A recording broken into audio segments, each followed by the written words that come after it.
एक जंगल में साध नाम के मुनि रहते थे। उन्होंने तप करके बहुत सी विद्या हासिल की। एक दिन ध्यान लगाने के बाद जब उनकी आंखें खुली तो उनके हाथ में आसमान से एक चूहिया आ गिरी। वह चूहिया खून से पूरी तरह से लथपथ थी, क्योंकि वह चील के पंजों से छूटकर मुनि के हाथों में आ गिरी थी। मुनि ने उसे देखा तो मुनि को उस पर दया आ गई, क्योंकि वो बहुत ही बुरी तरह से घायल थी। चूहिया मौत के डर से कांप रही थी। मुनि को उस पर बहुत ही दया आ गई। क्यों ना इसे अपनी विद्या से मैं बेटी बना लूं, मुनि ने मन ही मन ये सोचा। मेरी पत्नी कब से संतान प्राप्ति की चाह रख रही है, लेकिन उसके भाग्य में संतान तो है ही नहीं।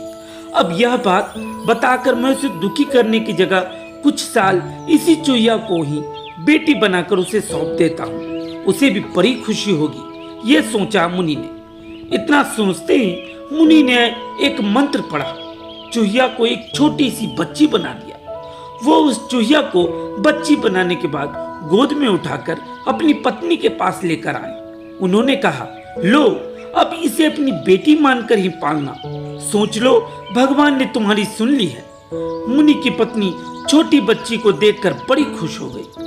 अब चूहिया से बच्ची बनी लड़की मुनि के घर में बड़े लाड और प्यार से पलने लगी। मुनि की पत्नी ने कुछ दिनों के बाद बच्ची का नाम वेदांता रखा। वे सब तो भूल ही गए थे कि वह एक बच्ची नहीं, असल में एक चूहिया है। मुनि और मुनि की पत्नी दोनों बड़े प्यार से वेदांता को पालने लगे। मुनि को बहुत खुशी थी कि उसकी पत्नी को अपनी ममता लुटाने के लिए एक बेटी मिल गई। कुछ समय के बाद उसकी परवरिश में मुनि भूल ही गए कि वो एक चूहिया है। वेदांता को मुनि ने अच्छी पढ़ाई लिखाई करवाई। देखते ही देखते वेदांता अब 16 साल की हो गई। वो एक जवान और बहुत ही खूबसूरत लड़की थी। कहाँ तो एक चूहिया थी, लेकिन आज वो एक खूबसूरत और बला की खूबसूरत लड़की थी। अब मुनि की पत्नी को अपनी सुंदर बेटी का शादी करवाने की चिंता होने लगी। उन्होंने यह बात मुनि से कही। अपनी बेटी की तरफ देखते हुए मुनि को भी लगा कि इसका विवाह हो जाना चाहिए। अपनी पत्नी से कहा, तुम चिंता मत करो, मैं इसके लिए बड़ा ही योग्य वर ढूंढ लूंगा। मुनि को लगा कि मेरी बेटी बहुत ही सुंदर है और उसकी शिक्षा दीक्षा भी बहुत अच्छी हुई है, इसलिए उन्होंने अपनी सिद्धि से सूर्य देव को पुकारा। सूर्य देव ने मुनि को प्रणाम करके बुलाने की वजह पूछी। तब मुनि ने उन्हें आने का वजह बतलाया। सूर्य देव ने मुनि को प्रणाम करके बुलाने की वजह पूछी। तब मुनि ने कहा कि मेरी बेटी विवाह के योग्य हो गई है, मैं चाहता हूँ आप इसके पति बने। सूर्य देव ने कहा, आप एक बार अपनी पुत्री से पूछ लीजिए, अगर उसे मंजूर है तो मेरी तरफ से भी हाँ ही समझिए। तब वेदांता बोली, पिताजी ये तो बहुत ही गर्म है, मैं इनके पास नहीं रह पाऊंगी और न ही इन्हें देख पाऊंगी। मुनि ने वेदांता से कहा, कोई बात नहीं, तुम दुखी मत हो, हम तुम्हारे लिए दूसरा वर देखेंगे, और जो कि सूर्य देव से भी ज्यादा श्रेष्ठ और उनसे भी ज्यादा अच्छा। तब सूर्य देव ने मुनि से कहा कि हे मुनिवर, मुझसे श्रेष्ठ तो बादल है, आप उनसे बात कीजिए, वह मेरे प्रकाश को भी ढक देते हैं। मुनि ने अब अपनी शक्ति से बादल को याद किया। बादल गरजते हुए मुनि के पास पहुंचे और उन्हें आते ही नमस्कार किया। इस बार मुनि ने सीधे वेदांता से पूछा, क्या तुम्हें यह वर पसंद है? वेदांता ने जवाब दिया, पिताजी मेरा रंग तो बहुत ही गोरा है और इनका रंग काला है, हमारी जोड़ी अच्छी नहीं लगेगी। तब बादल ने मुनि से कहा कि हे मुनिवर, आप पवन देव को बुलाइए, वो मुझसे ज्यादा श्रेष्ठ हैं और मुझे उड़ाकर इधर से उधर ले जाने की ताकत भी रखते हैं, आप उन्हीं से बात कीजिए। अब मुनि ने अपनी शक्ति से पवन देव का स्मरण किया।